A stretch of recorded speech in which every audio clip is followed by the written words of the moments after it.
that was you telling us the basics of online branding. Yeah. Let's talk about optimization of now your online presence, because you already stated that we attract the people of our kind. Yeah. So how do I show up?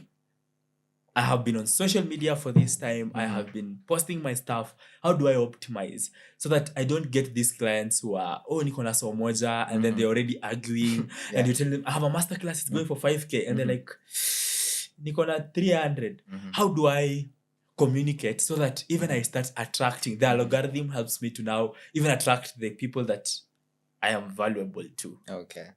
I'd say I've had that before.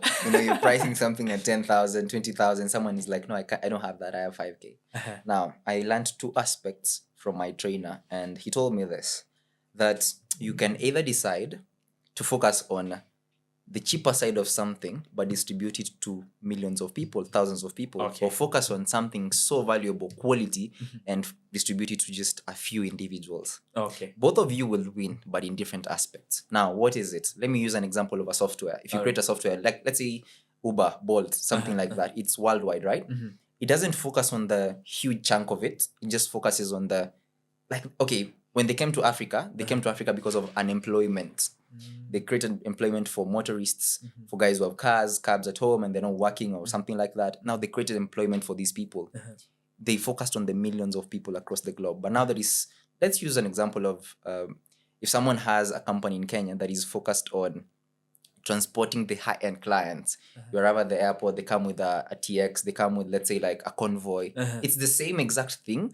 It's under transport, right? Yes. But now these one are focusing on the high-end client. These one are focusing on the millions of people. So it's distribution. You focus on the quality side, a few people, or focus on the cheaper side, thousands, millions of people. So I think that is the greatest aspect I had to learn. Now you have to, personally, for example, my trainings, I have like the high end of it and the low end of it. Now, how do I do that? I have like monthly one-on-one trainings. You have like 10, 20 clients that you're training, they're paying a certain amount. Now you have to train them, let's say, trickle it down to their convenient time. I ask a client, what is your most convenient time this week that I can come and train you one-on-one, right? Now they're getting more value from me. So they have to pay a lot of it.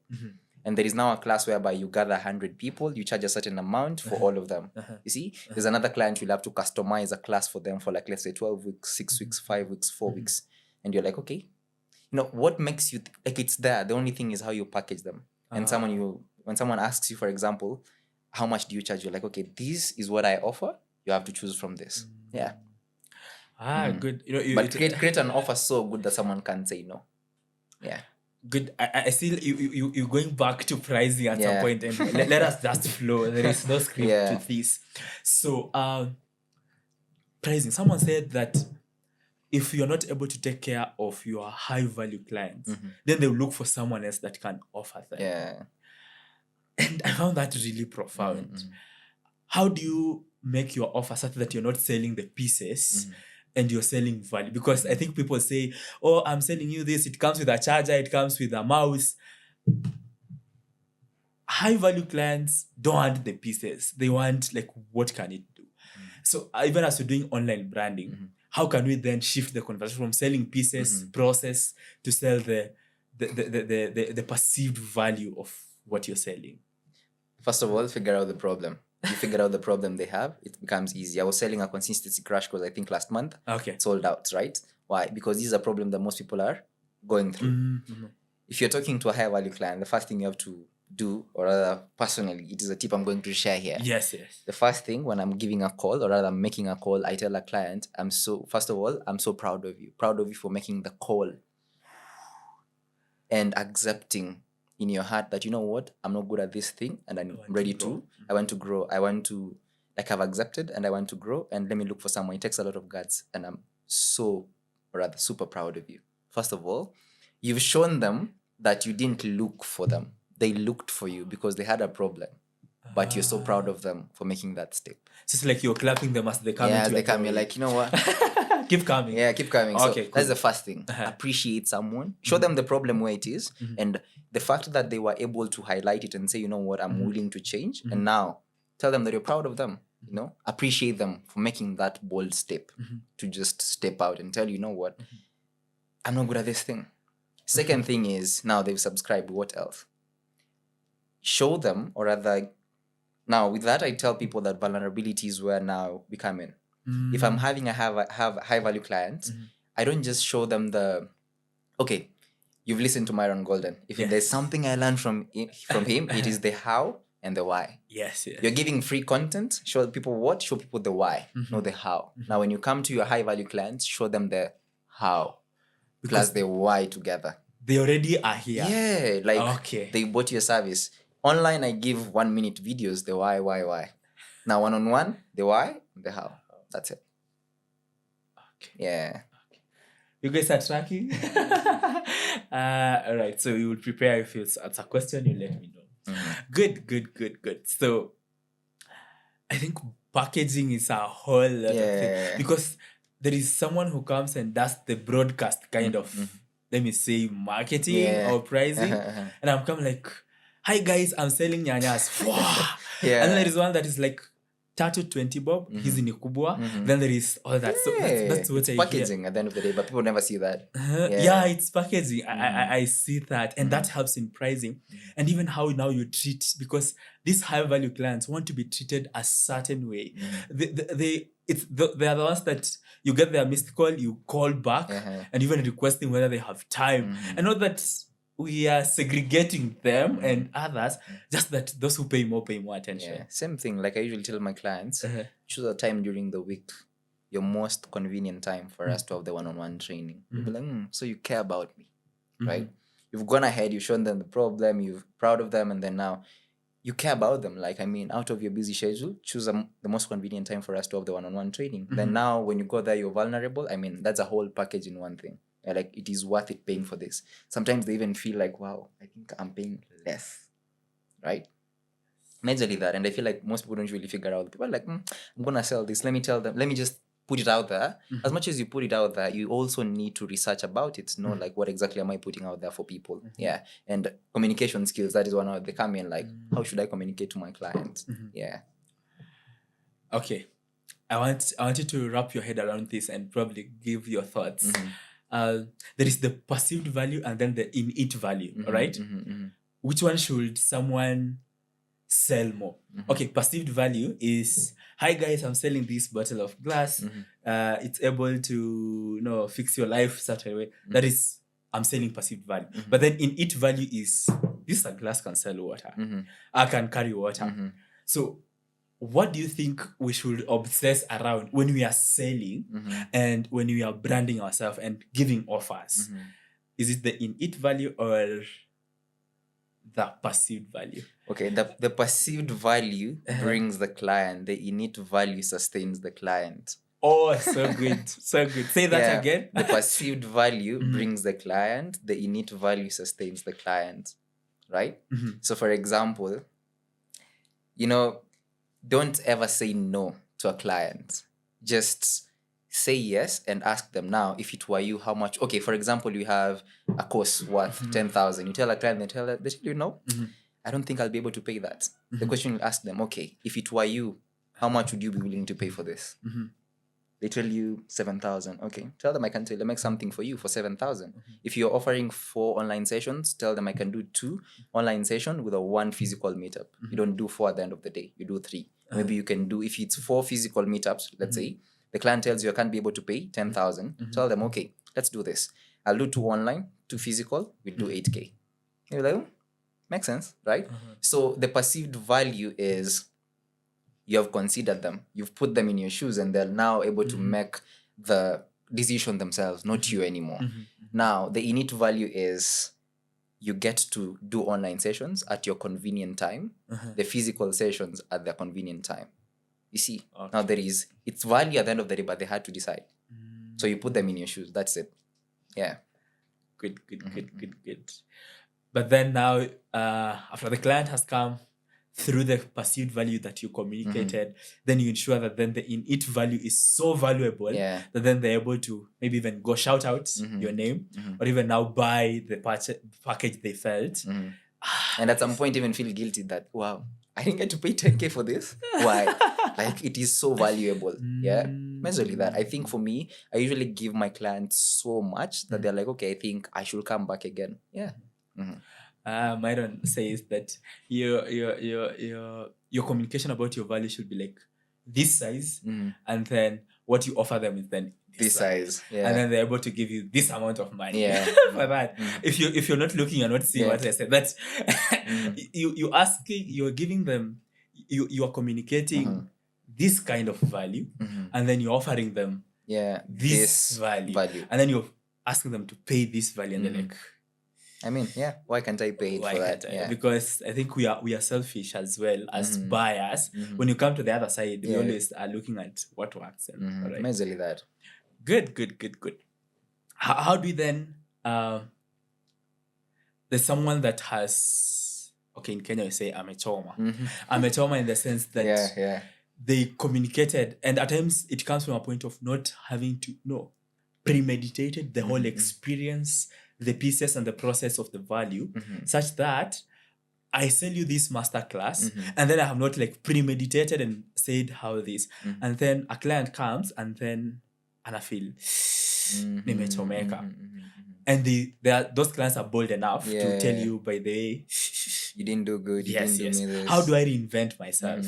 So in terms of now, how do I reinvent myself in terms of now branding online and both in person? Because that will tear a piece of you when a client comes in and they're like, they did not get what they expected. How do you reinvent So yourself? first of all, I'll tell them rejection is redirection. And now when you've gotten to redirection, mistakes happen. But the whole thing is, are you willing to do it again, or are you willing to change? Because at the end of the day, what you're not changing, you're choosing. So it's a whole process, right?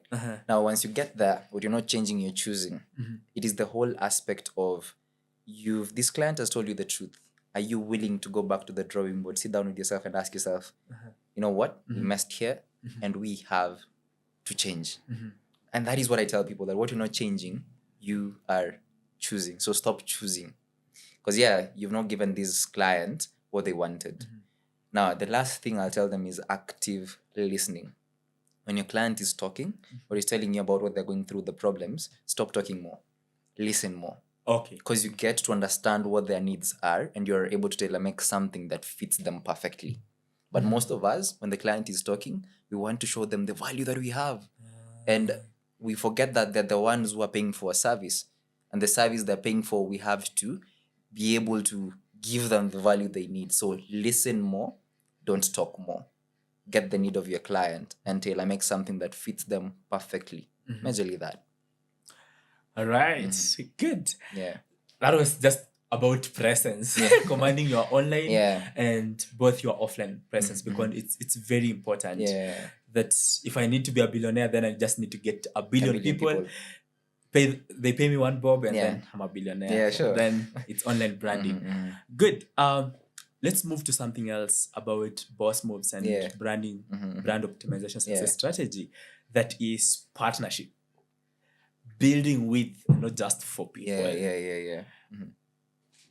How has that impacted? How has partnerships impacted your brand so far? I'd say partnerships. Right here, this is a partnership that we met online. We had a conversation. We met physically. We started talking. You started a podcast. You called me. I'd say it has helped me in a big way. Why? There is this quote that says that if you want to go fast, go alone. If you want to go further, go together. But most people are willing to go alone because they are selfish. The moment you become selfish about what you want to offer, you will not get the value that you need in life. They say that if you want to find your happiness in life, help other people find their happiness first. Through that process or through that journey, will find your happiness. Same thing with purpose. Why did I start to help people find their purpose in life? Is because I felt like, okay, I haven't found my purpose, but I think if I help people find theirs, I can find mine on the way. So people focus on fast. You want to grow fast. You want to keep going fast. And that is why we bring in the aspect of now comparison. Comparison is the killer of all creativity. Like it kills a lot of creativity around. We are like, okay, I want to do this thing alone. I'm a lone ranger. No, you will never go further. There's a difference between going fast and getting there and going further with people. Majorly that. And I feel like for me, it has impacted my life I wouldn't be here today if it wasn't for the partnerships.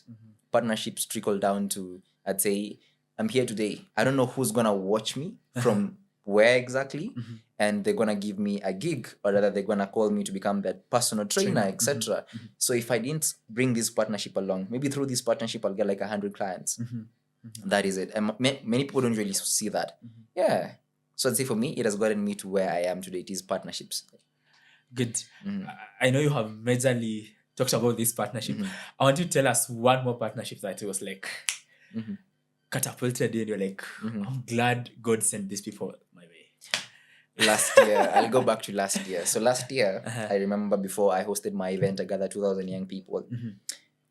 A friend of mine who saw what I had and they told me, you know what, Brian, I'm willing to help you get to where you want to get to. They asked me now, okay, how can I help you? And I was like, I'm having this event and I need these and these and these people. She told me, okay, let's see who we can pull. I had never met, I've met billionaires, but I had never met a billionaire who's 27 years. So last year I met someone who's 27, a billionaire right now who acts as, I'd say, my big brother.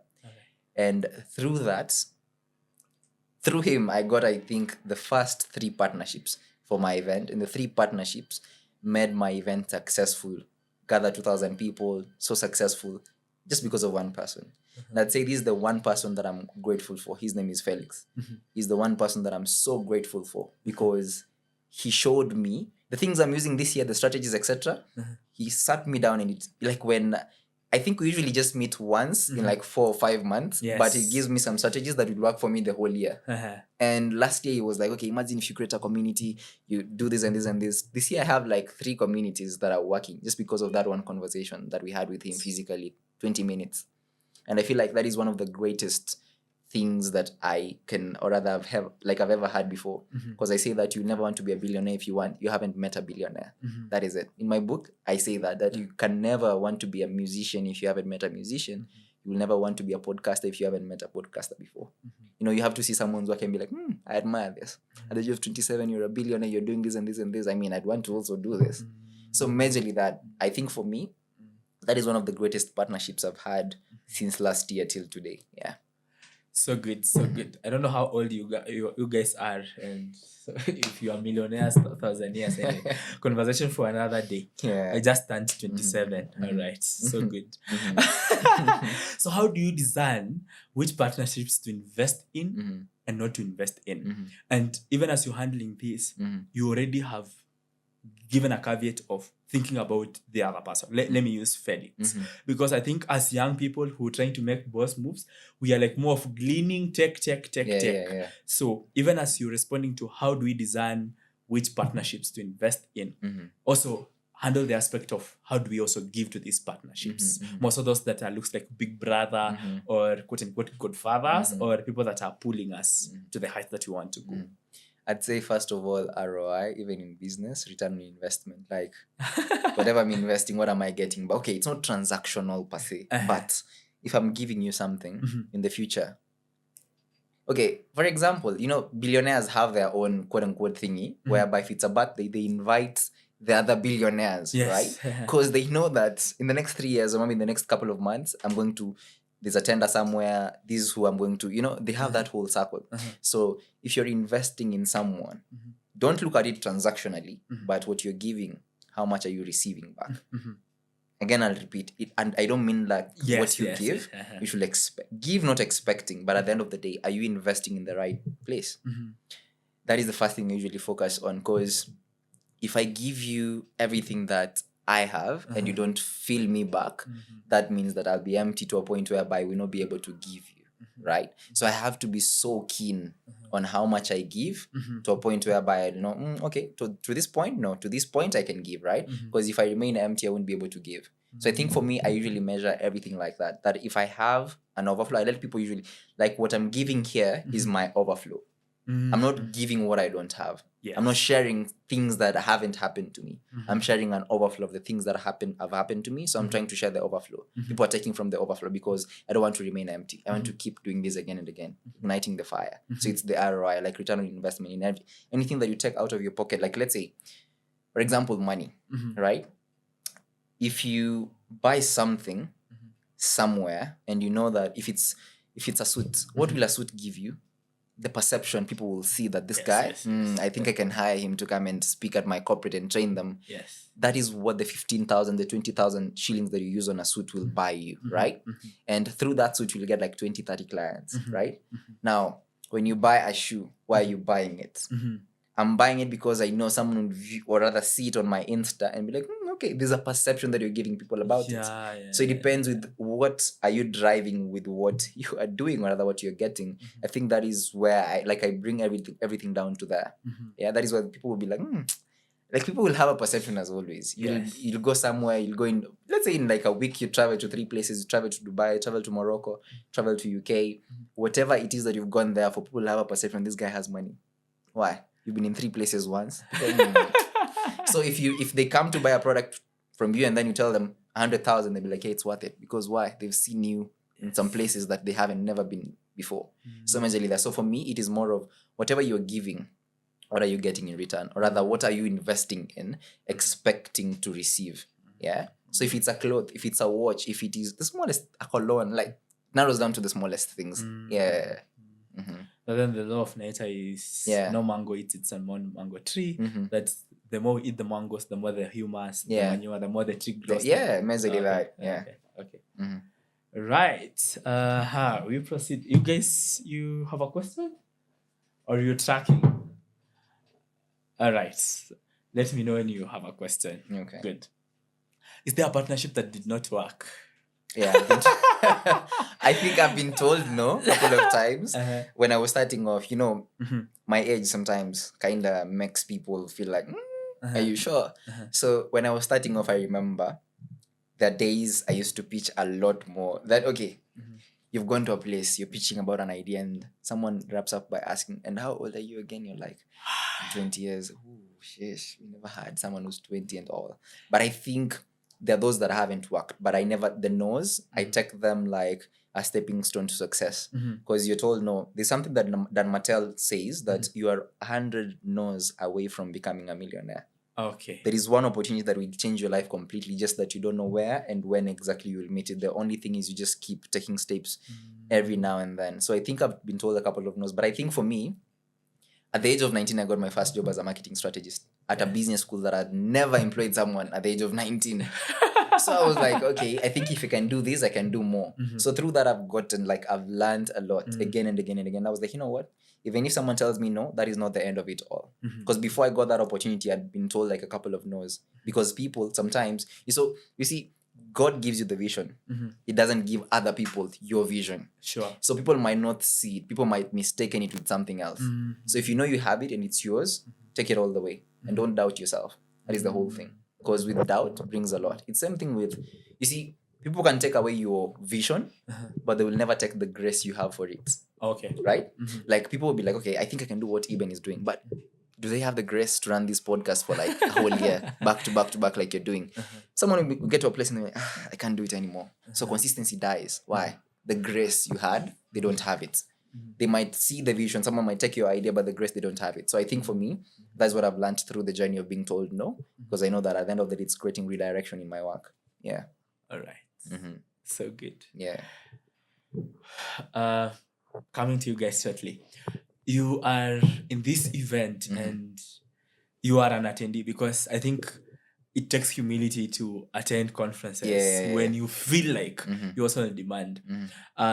You're attending this conference and you're an attendee.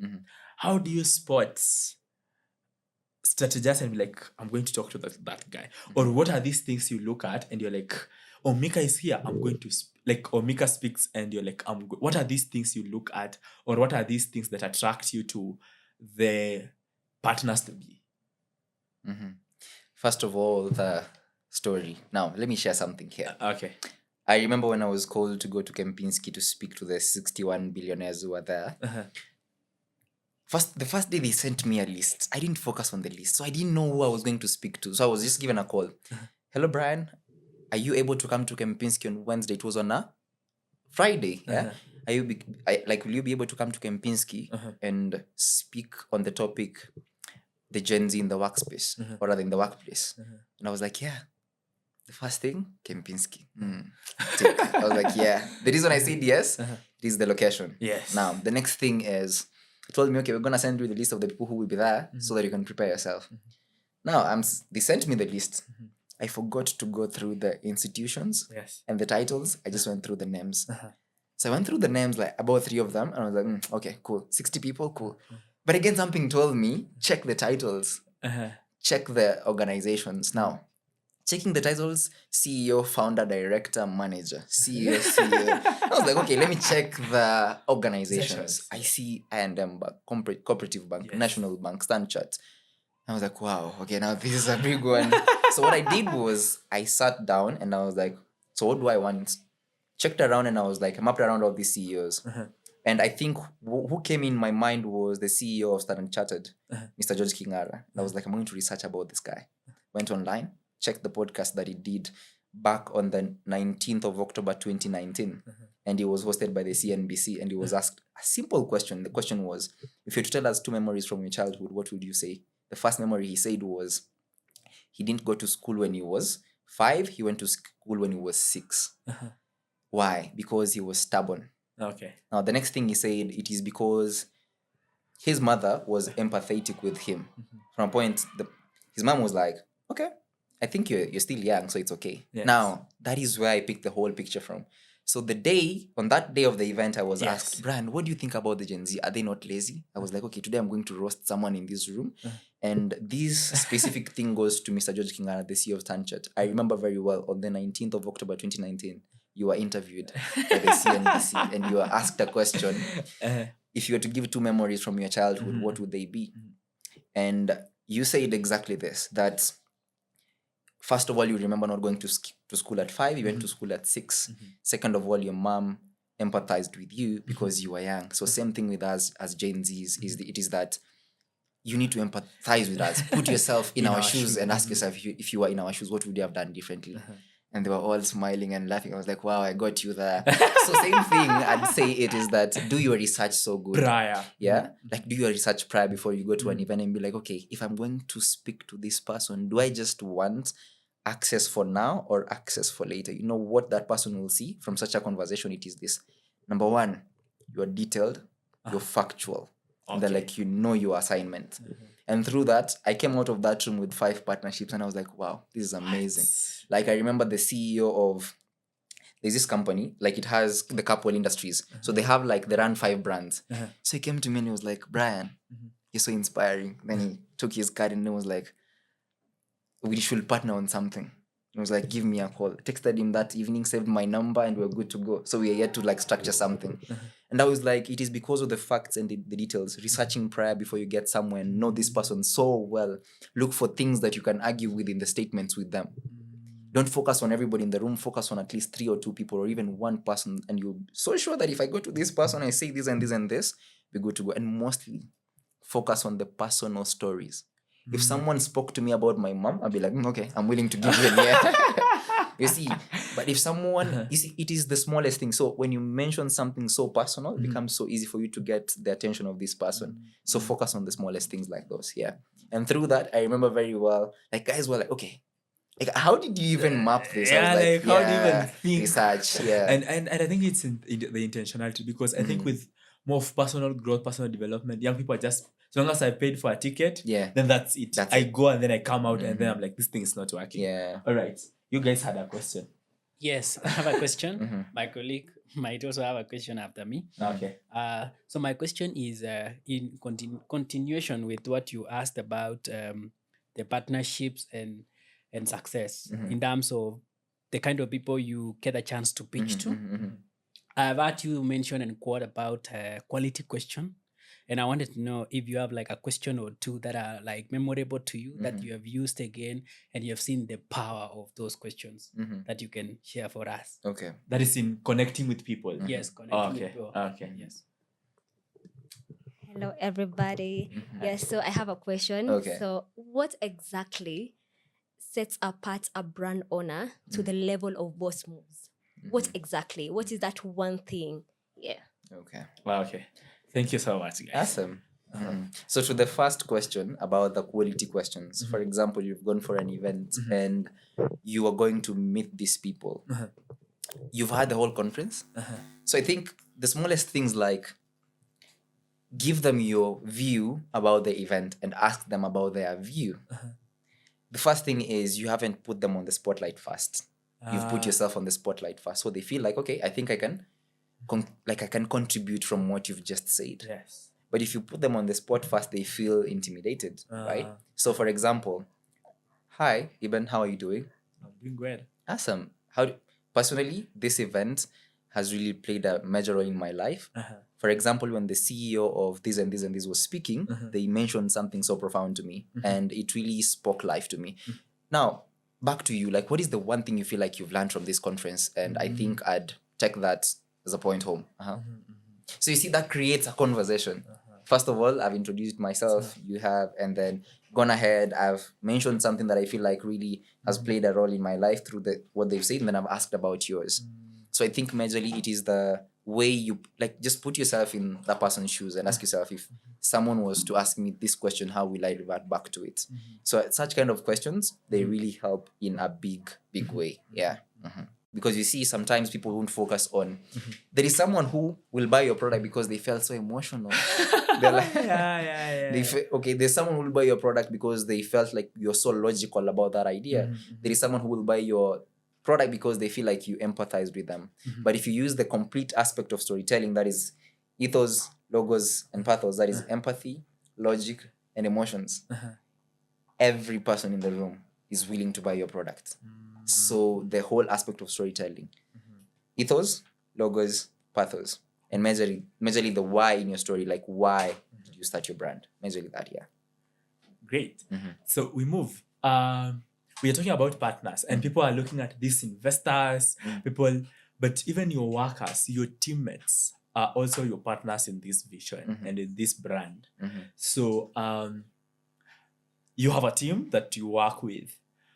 And as people that startups and all that, people may not have the amount of money to pay these guys. And probably if you're having someone an IT guy, you don't have the entire money in the world to pay them as a corporate would pay them.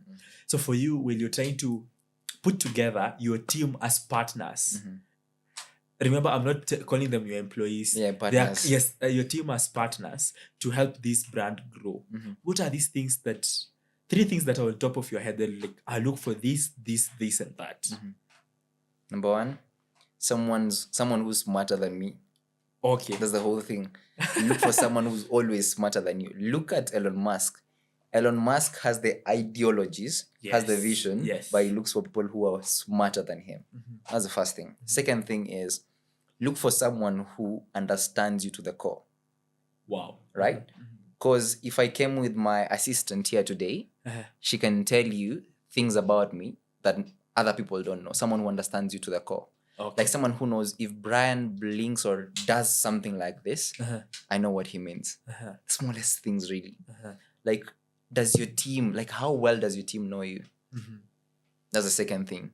The third thing is, look for a team, or rather, if you have people on your team, have people who are willing to show up not just for you, but show up for each other, because that now breeds the aspect of love. And remember, I told you, with love comes peace, comes perfection. I think for me, those are my top 3.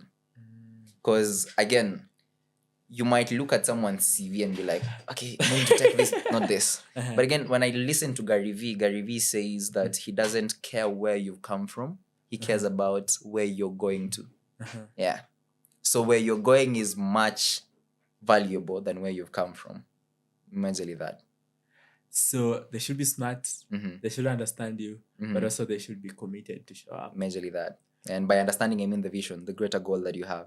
Because, okay, if I bring my vision here on this table, now, will they be able to elaborate it more than I can? Like, will they show me the do's and the don'ts that I don't see, the dents in that vision? Yeah, majorly that. Okay. Busi talks about the 3, the 12, and the 72. You have had that analysis. Yeah, I've had it. Yeah. And he says for him is people that are in the 3, the 3 were the disciples that were very close to Jesus. Then had the 12, then the 72. So he says, for you to be among his 3, he should be able to even trust you with his wife. I was like, okay. Like after after he's long gone, he can write his will and like, this one will be able to take care of my family, Yeah. because I think it's important even in partnerships Yeah. as you're building a brand. Definitely. Mentors. What is the role of mentors as partners in your brand? Yes. Now, there are 3 steps in life again. The 3, or rather the 3 people that you have, the people who are ahead of you, people who are around you, people who are below you. Now, this is the role that mentors play.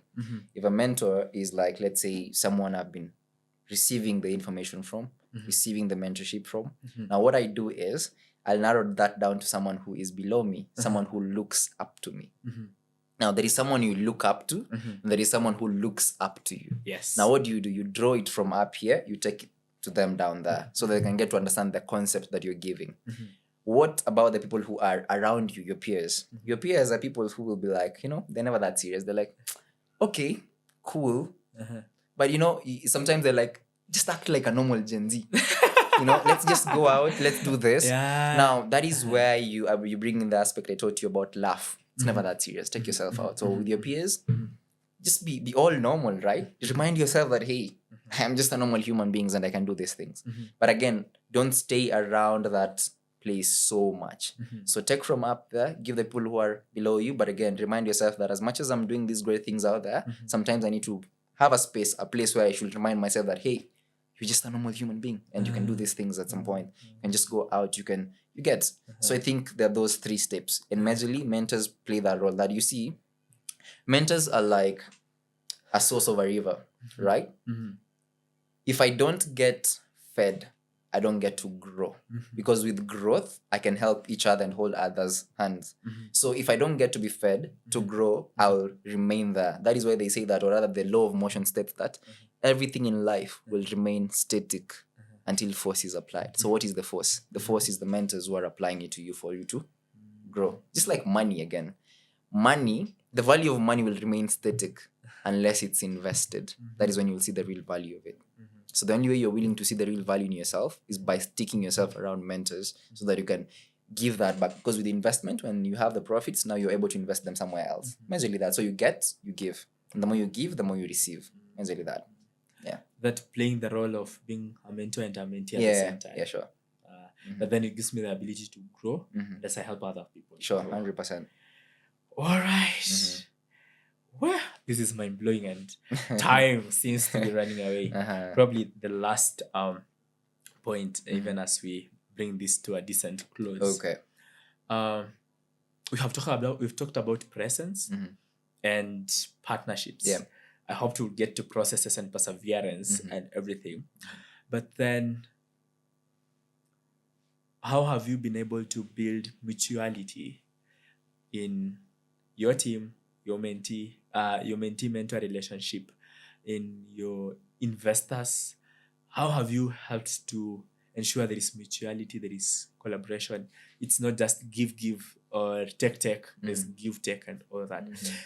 And maybe you would share, what is this one thing you have done to your mentor? And they're like, I didn't see that come. Yeah. Yes. Okay. I'll use an example of my big brother. His name is Oscar Kampala. He is one of the greatest. He's someone who makes suits for some of the VIP clients across Africa. Okay. Like any great person he's probably the one who makes their suit. All right. So Oscar came to Kenya.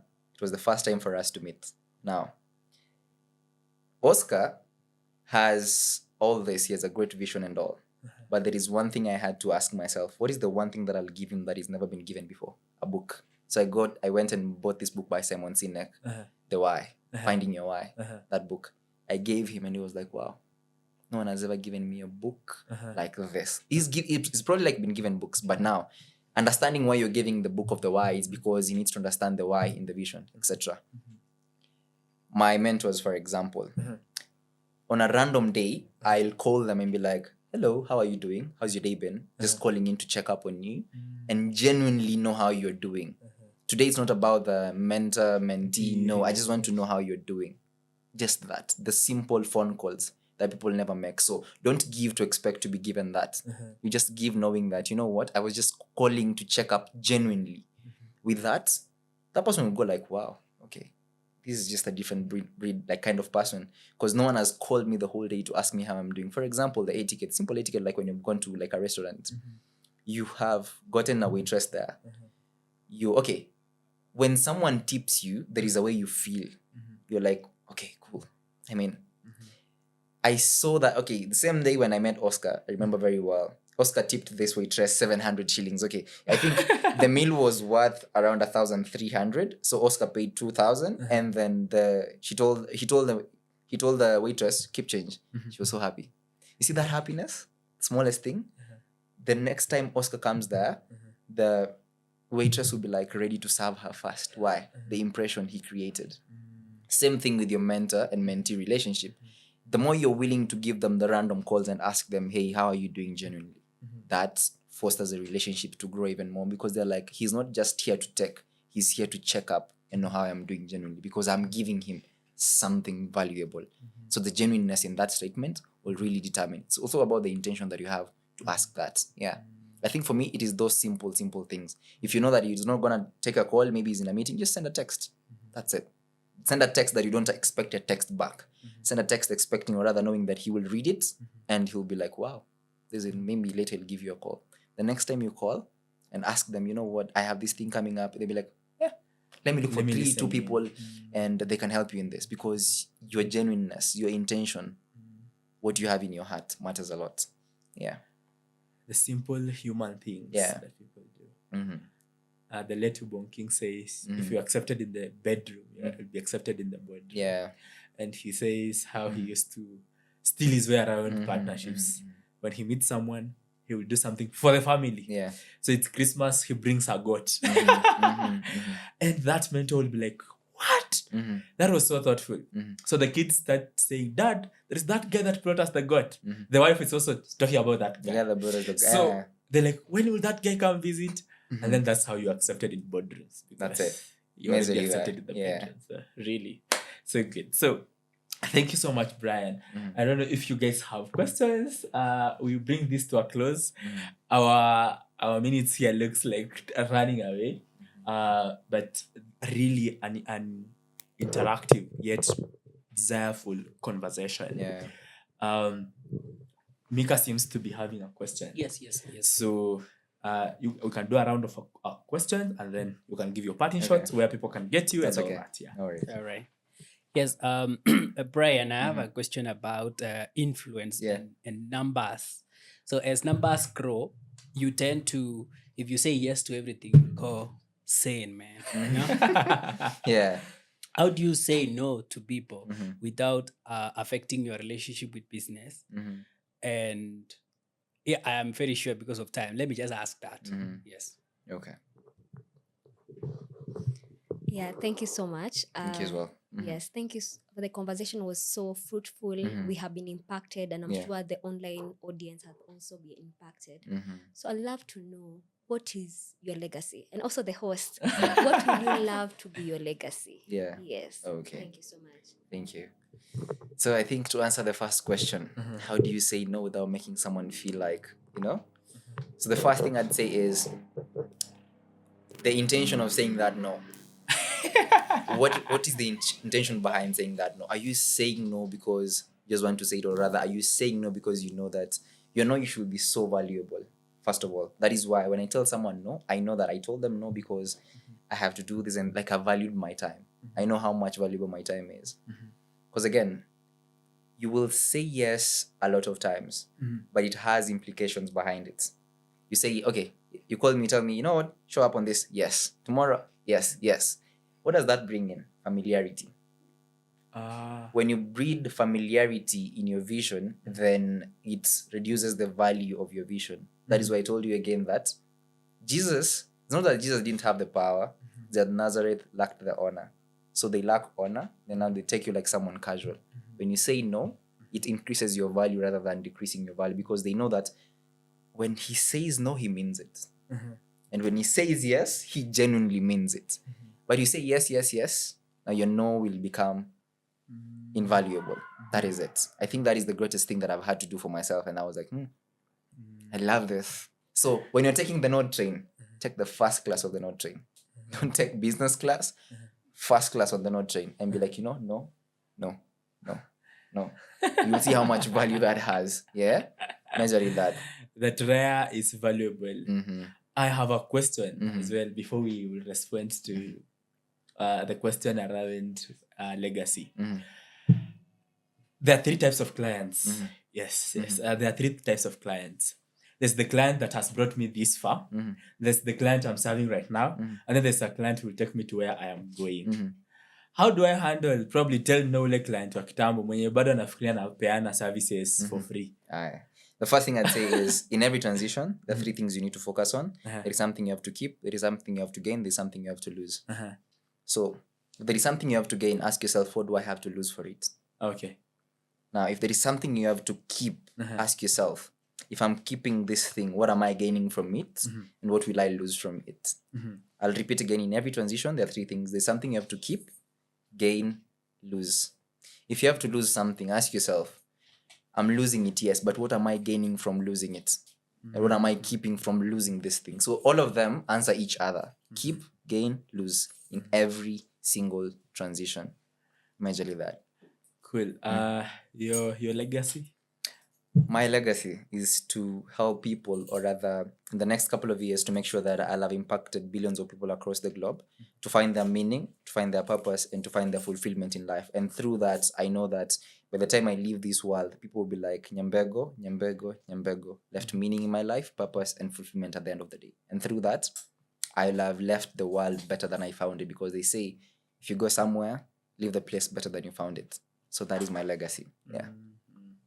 I think for me, he loved people and loved God. So that will be my Awesome. your social media handles. If anyone wants to find me anywhere, on Instagram, Facebook, TikTok, Brian Nyambego, all across. Yeah, Nyambego with an Nyambego. Yeah, Alright. thank you. Thank you so much. That was really fruitful. Thank you for sparing time You're to welcome. show up.